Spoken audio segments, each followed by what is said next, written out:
राम राम आप सभी को। सनातन टॉक्स में आपका स्वागत है। दर्शकों, आज हम बात करेंगे दुनिया के प्राचीनतम ग्रंथों के बारे में जिनमें वेद आते हैं।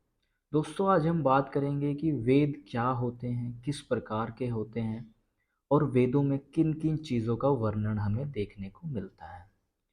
दोस्तों, वेद संस्कृत भाषा के शब्द विद्या धातु से लिया गया है, जिसका अर्थ है जानना।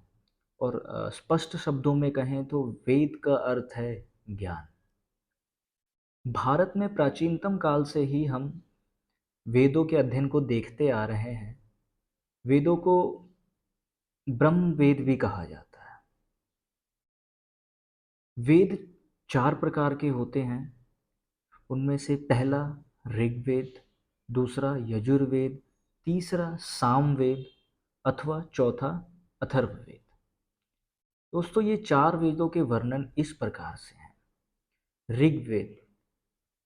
ऋग्वेद को प्राचीनतम वेद की उपाधि दी गई है, जो आगे जाके मूलतः 2 वर्गों में बंटता है। पहले भाग में 10 मंडल आते हैं। वो 10 मंडल सूतकों में विभाजित होते हैं और वो सूतक ऋचाओं में। मैं आपको ये भी बता दूं कि ऋग्वेद में कुल 10,647 ऋचाएं हैं। दूसरे भाग में ऋग्वेद 64 अध्यायों में बटा हुआ है। 8 अध्याय मिलाकर एक अष्टक बनाते हैं, अथवा ऋग्वेद के दूसरे भाग में 8 अष्टकों का वर्णन किया गया है। ऋग्वेद में हमें भौगोलिक ज्ञान, भौगोलिक स्थिति अथवा देवताओं के आवाहन के मंत्रों के वर्णन के बारे में पता चलता है।